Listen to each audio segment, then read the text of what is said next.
아스피린을 하루 이틀 먹다가 다시 안 먹게 되면 혈소판이 다시 이렇게 리필이 됩니다. 다시 새로 생기게 돼가지고요. 아스피린 효과가 다 떨어지게 되기 때문에. 안녕하세요.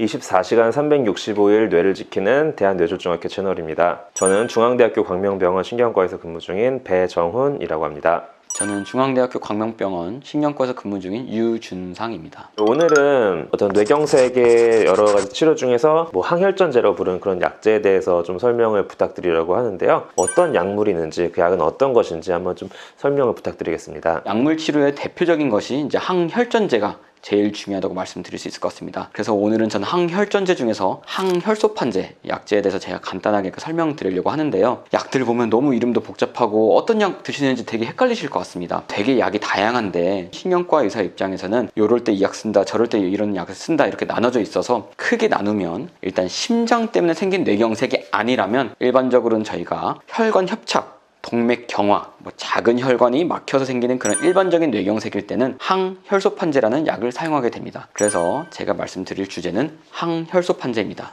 이름 그대로 항혈소판제는 1차 예방약으로 쓰일 수도 있지만 뇌경색이 온 뒤에 2차 예방을 하기 위해서 쓰이는 약제인데요. 보통 뇌경색이 오신 분들은 이 약을 반영구적으로 쓰신다고 이제 생각하시면 될 것 같습니다. 이름 그대로 항혈소판제, 혈소판을 이제 대항한다 이런 식으로 생각하시면 되는데, 눈치 빠르신 분들은 아시겠지만 혈소판과 연관이 되게 많은 약이라는 거 생각하시면 되겠죠. 과학 시간에 많이 배우시겠지만 혈액의 구성 성분, 적혈구, 백혈구, 그리고 혈소판이라고 이렇게 알고 계실 텐데, 혈소판은 지혈과 관련이 있다고 이제 다 잘 알고 계실 겁니다. 일반적으로 이렇게 상처가 이렇게 생겼어요, 제가. 그래서 혈관이 이렇게 터지거나 피가 이렇게 나는 상황에서는 혈관이 이렇게 손상이 됐을 때 혈소판이 거기에 이제 달라붙어서, 그리고 달라붙은 혈소판이 자기 동료들을 이렇게 막 활성화시켜서 응집을 합니다. 이렇게 덩어리를 만들게 되고요. 그러면 이제 구멍난 혈관을 메꿔서 피가 더 이상 안 나게 하는 게 이제 지혈 과정인데요. 당연히 그건 좋은 과정이죠. 하지만 병적인 상황에서는 혈관에 그런 상처가 없는데도 불구하고 이제 이런 혈소판들이 응집을 해서 막아버리면 정상적인 혈관을 막아버릴 수 있게 되고, 그것 때문에 뇌경색이 생길 수 있게 되겠죠. 만약에 심장에 있는 혈관이 막 이렇게 막히게 되면 심근경색이 생기는 거고, 뇌혈관이 이렇게 막히게 되는 경우는 뇌경색이 생길 수 있다고 말씀드릴 수 있겠죠. 그래서 이런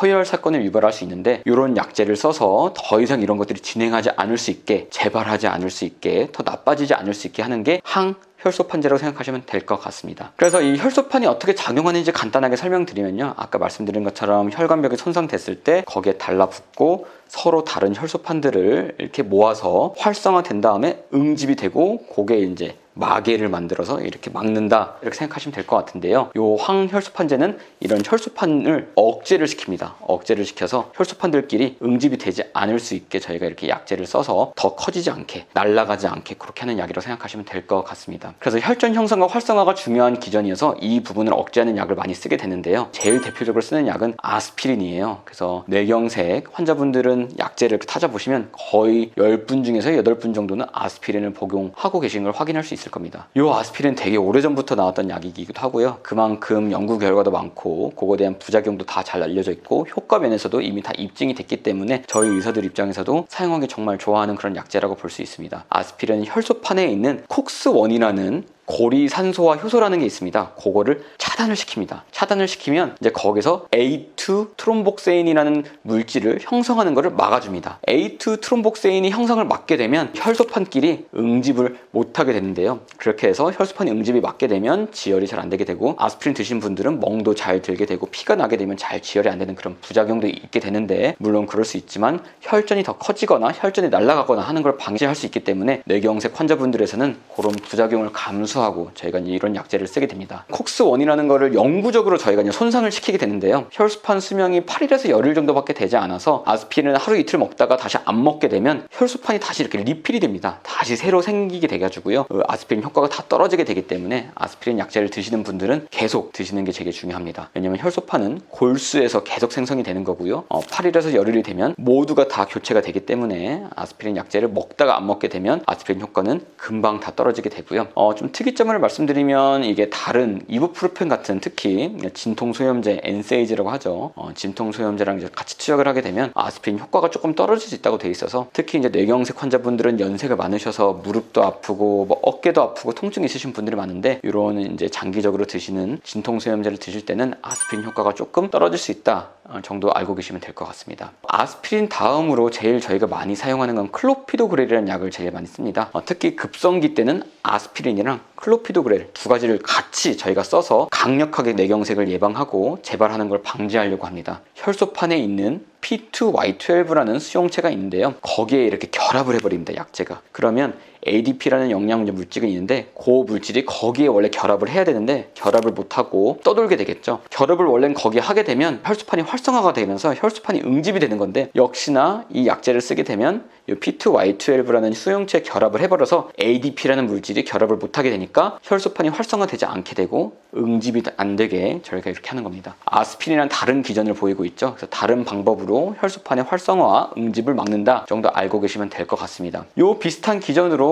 다른 약들도 있습니다. 티카그렐이라는 약도 있고 여러 가지 약들이 있는데 비슷한 기전이지만 클로피도그렐을 저희가 제일 많이 사용하는데요. 아무래도 제일 오랫동안 써왔던 약이기도 하고 약가 면에서도 좀 저렴한 부분이 있기 때문에 저희가 사용하는 건데, 클로피도그렐이라는 약은 아쉽게도 저희 몸에서 바로 작용을 하는 것이 아니라 섭취를 하면 어떤 효소에 의해서 활성화가 돼야지 그게 몸에서 작용을 하게 됩니다. CYP2C119이라고 하면서 사이토크롬 P450이라는 어려운 단백질 효소가 있는데요. 그게 이제 이 약제를 활성화시켜야지 이 약이 지금 몸에 들어와서 작용을 하게 됩니다. 근데 요 단백질 효소를 활성화시킬 수 있는 그 유전자가 있는데 서양인에 비해서 저희 아시아인 계통이 요 효소가 잘 활성화가 안 되는 그런 유전자를 갖고 계신 분들이 꽤 많아요, 생각보다. 그래서 클로피도그렐을 먹었을 때 생각보다 이게 효능을 잘 못 보이시는 분들이 꽤 많이 있습니다. 그래서 이제 약제를 먹었는데도 불구하고 뇌경색이 재발한다 그랬을 때는 클로피도그렐에 대한 내성 검사도 할 수 있고요, 유전자 검사를 할 수도 있어서 그거에 대한 내성도 보이고 유전자도 좋지 않다 싶을 때는 아까 말씀드렸던 다른 약제로 변경할 수 있습니다. 다음으로 제일 많이 쓰는 약제는 실로스타졸이라는 약인데, 이 약제 같은 경우는 항혈소판 효과도 있긴 한데 또 작은 혈관 같은 경우는 이렇게 넓혀주는 그런 효과를 갖고 있어가지고요, 또 항염증 효과, 항증식 효과가 있기 때문에 저 같은 경우는 작은 혈관이 이렇게 폐색됐을 때, 작은 혈관이 막혔을 때, 그런 뇌경색 유형일 때는 이런 약제를 쓰고요. 이 약제는 저는 특히 더 좋아하는 게 출혈 부작용이 좀 적어서 좀 안전하게 쓸 수 있는 부분도 있고 좀 혈관이 좀 넓어지는 그런 작용이 있기 때문에 좀 더 안심하고 쓰는 그런 경향이 있습니다. 근데 저 같은 경우는 많이 썼을 때 두통이 좀 많이 생기시는 분들도 있고 가슴이 쿵쾅쿵쾅 거린다, 빈맥이 생긴다 하시는 그런 분들도 있어서 좀 조심하는 그런 부분도 있습니다. 배정훈 교수님께서는 이 약제를 많이 쓰시나요? 개인적으로 굉장히 좋아하는 약인데, 사실 저도 보면은 그런 부작용, 대표적으로 두통과 이 두근거림을 호소하시는 분들이 생각보다 많아요. 근데 이게 보통 또한 며칠 먹다 보면은 그냥 사라지는 경우도 있어서 제가 꼭 환자분들께 불편해도 며칠 참아보세요, 도저히 안 되겠으면 그때 말씀해 주세요 라고 좀 다독이는 경우도 많습니다. 그리고 그 뒤로는 뭐 트리플루졸 같은 약제도 있고 여러 가지 약제가 있는데, 위에 말씀드렸던 세 가지 약제가 저희 신경과 의사들이 주로 사용한 약제라고 보시면 될 것 같고요. 집에 있는 약제의 성분명을 보시게 되면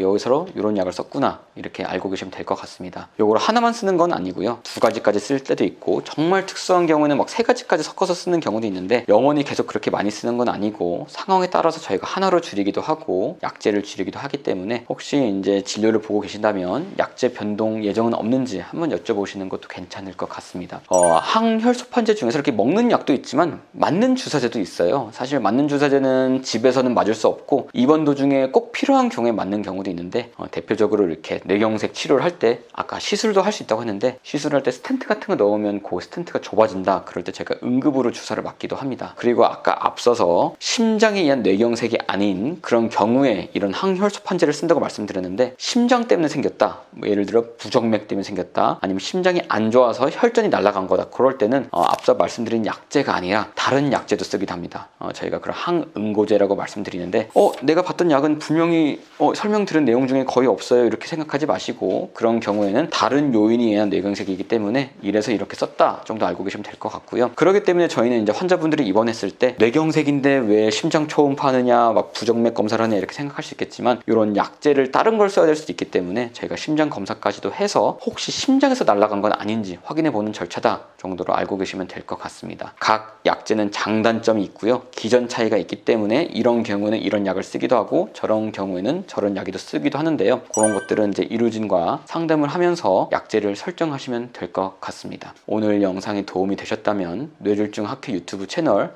구독, 좋아요, 알림 설정 부탁드립니다. 감사합니다.